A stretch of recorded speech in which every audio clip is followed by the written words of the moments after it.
Rapat paripurna 4 masa persidangan pertama tahun sidang 2019-2020 DPRD Kabupaten Lahat selesai digelar.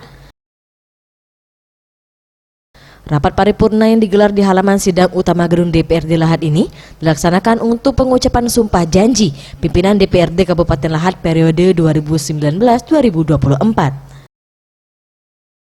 Fitrizal Homizi, politisi Partai Demokrat resmi dilantik menjadi Ketua DPRD Lahat periode 2019-2024 secara definitif.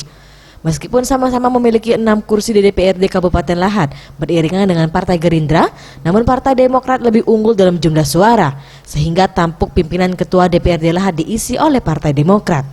1 2019, tanggal 16 September 2019. Dewan Perwakilan Rakyat Daerah Kabupaten Lahat sebelum memangku jabatannya hari ini pada dalam hati saudara dan kepada Tuhan itulah akhirnya pertama sekali harus diyakini bahwa sumpah atau janji akan saudara ucapkan tersebut serta bertanggung jawab terhadap kesejahteraan rakyat. Sumpah atau janji. Fitrizal yang juga merupakan bendahara DPC Partai Demokrat Lahat ini menuturkan tugas pertama yang akan dilaksanakan ialah pembentukan alat kelengkapan DPRD, meliputi badan musyawarah, komisi-komisi, badan anggaran dan badan kehormatan.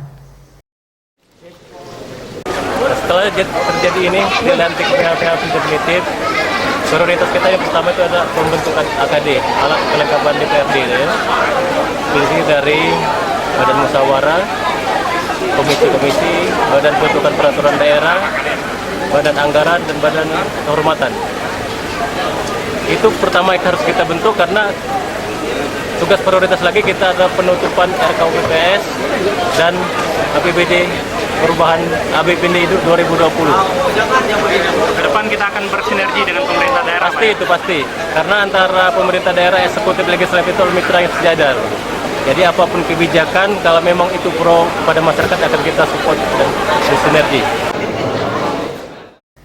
Fitrizal juga memastikan lembaga legislatif dan eksekutif akan bersinergi mengingat kedua lembaga tersebut merupakan mitra yang sejajar. Tim Liputan Sriwijaya TV.